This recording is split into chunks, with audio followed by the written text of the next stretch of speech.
ल हेर्नुहोस् आदरणीय दर्शकवृन्द, माननीय प्रधानमन्त्री आफ्नो जिल्ला झापा स्थित दमकमा आफ्नो चैत 29 गते अपराह्नको 3 बजेतिर आफ्नो भाषण गरिरहँदाखेरि घर फर्कनेको लर्को हेर्नुहोस्। ल प्रधानमन्त्री केपी शर्मा ओली भाषण गरिरहनु भएको छ, तर यहाँ हेर्नुहोस् घर फर्कनेको लर्को। यसले के बुझ्न चाहनुहुन्छ तपाईहरुले, के सन्देश बुझ्नुहुन्छ? ल हेर्नुहोस् आफै, ल हेर्नुहोस्। ल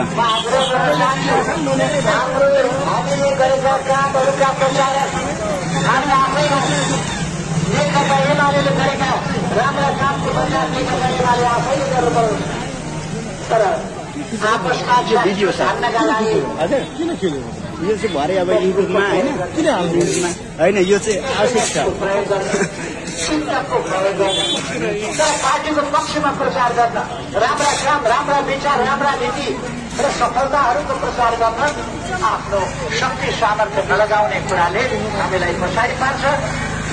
र खास गरी हाम्रा साथीहरू, युवा साथीहरू, तपाईँहरू सक्रिय हुनुहुन्छ।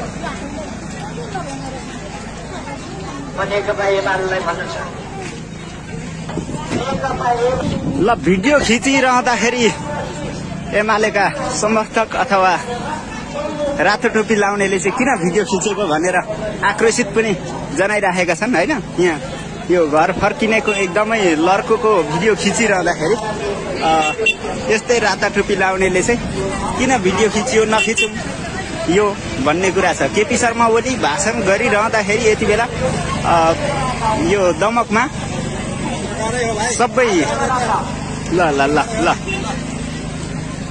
घर फर्कनेको लर्को। ल यति बेला ठ्याक्क हेर्नुहोस्।